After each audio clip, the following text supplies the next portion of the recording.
Hello and welcome to Dear Grief Guide, a podcast where each week I answer one anonymous letter from a listener feeling lost, stuck, heartbroken, or overwhelmed in the midst of grief. My name is Shelby Forsythia.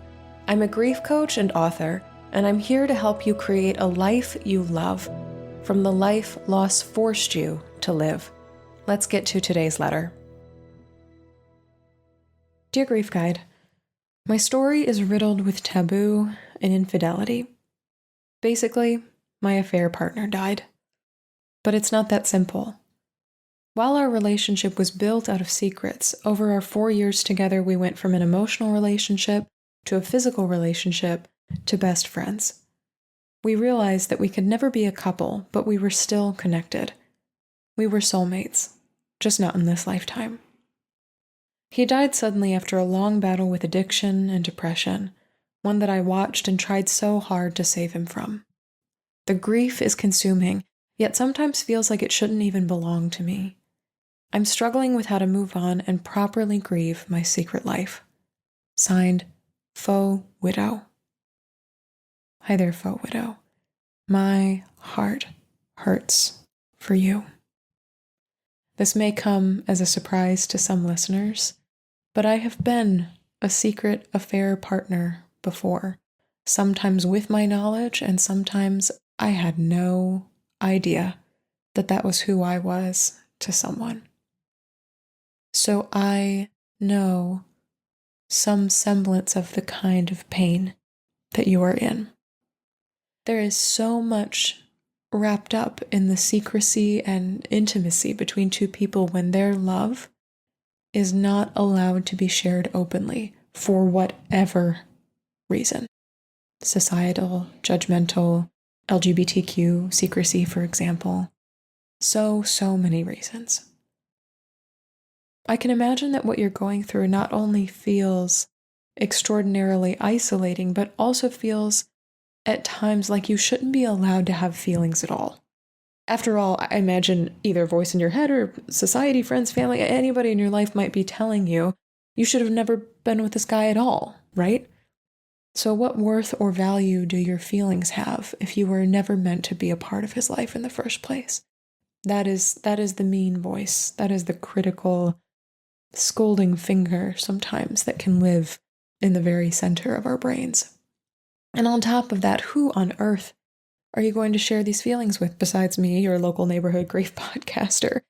It's not as if you can grieve this loss out in the open with friends or family members. There may be some people you have to continue to keep this a secret from.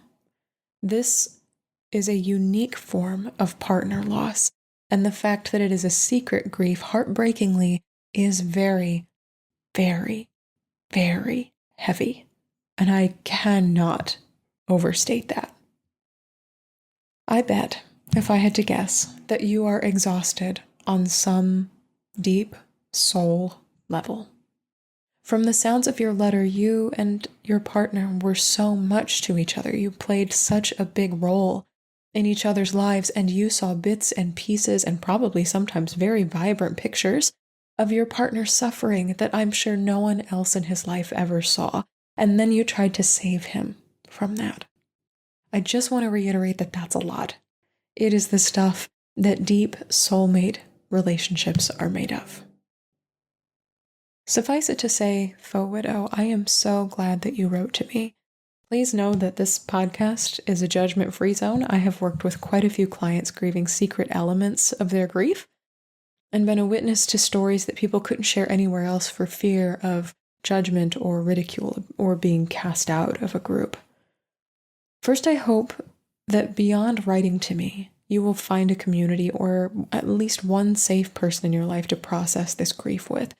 Because while the secret of this grief belongs to you, it can also be held and witnessed by someone else or a community of someone else's, whether that looks like something like therapy or group support or even in Life After Loss Academy if you're interested in working with me and being supported by our community in that group.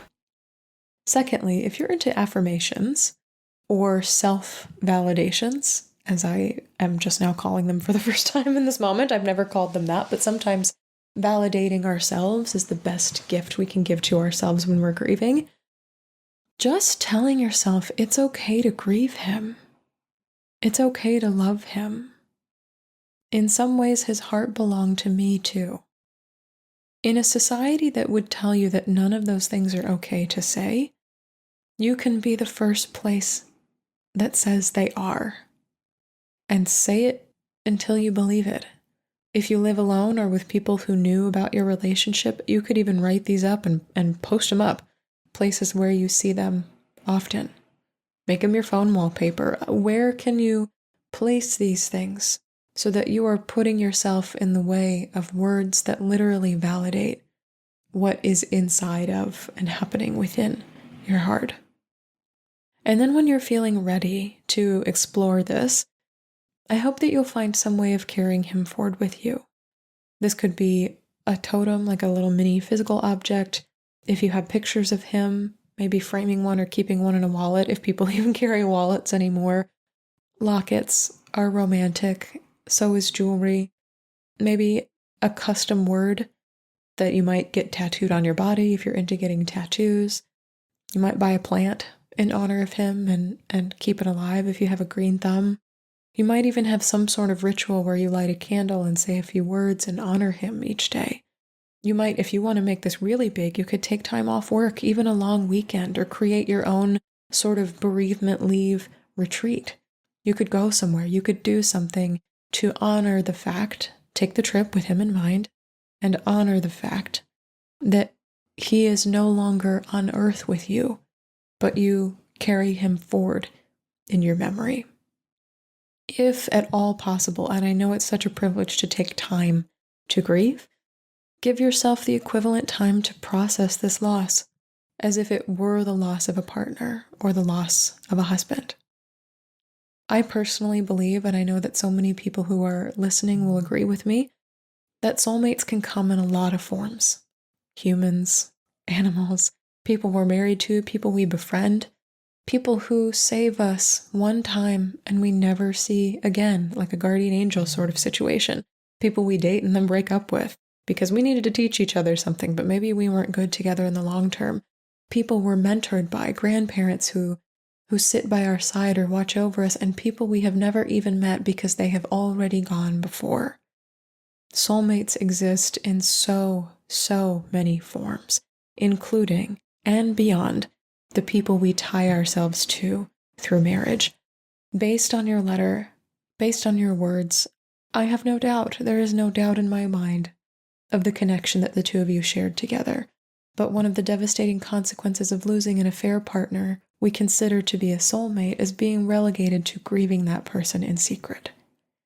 If you're open to it, if this resonates with you, you might look up documentaries of queer couples who weren't allowed to openly grieve their partners, especially during the AIDS crisis, or maybe even interracial couples who were not allowed to openly grieve either in the 1970s, 60s, 50s, and before.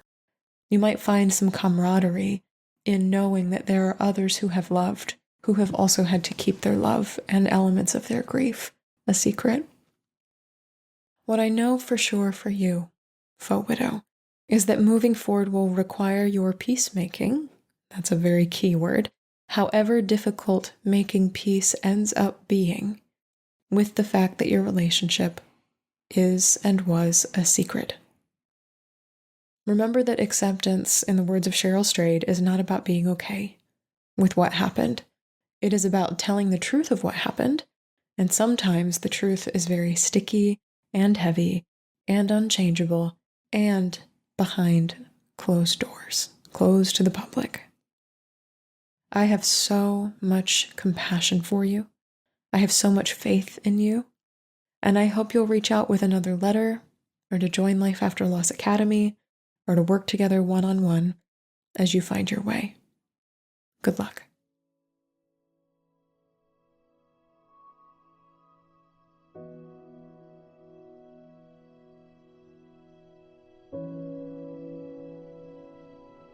That's all for this episode of Dear Grief Guide. Thank you so much for joining me today. If you're feeling lost, stuck, heartbroken, or overwhelmed in the midst of your own grief, check out my free workshop, Grow Through Grief: 3 ways to stop feeling stuck and start moving forward. I'll give you 3 easy, actionable tools for navigating life after loss and show you how you can create peace, stability, and compassion right there in the middle of grief's confusion and uncertainty. You can find the workshop link in the show notes. If this podcast helped you feel a little less alone in your grief, please subscribe and leave a review on Apple Podcasts, Spotify, or wherever you're listening. And be sure to share Dear Grief Guide with a friend, because you never know what someone you love is going through. You can submit your anonymous letter for the show and find additional grief support at shelbyforsythia.com. Music for Dear Grief Guide is performed by Addie Goldstein. Editing by Rue Spence of Synivia. Until next time, I see you. I am so proud of you and the work that you're doing in the world. And I love you. Because even through grief, we are growing.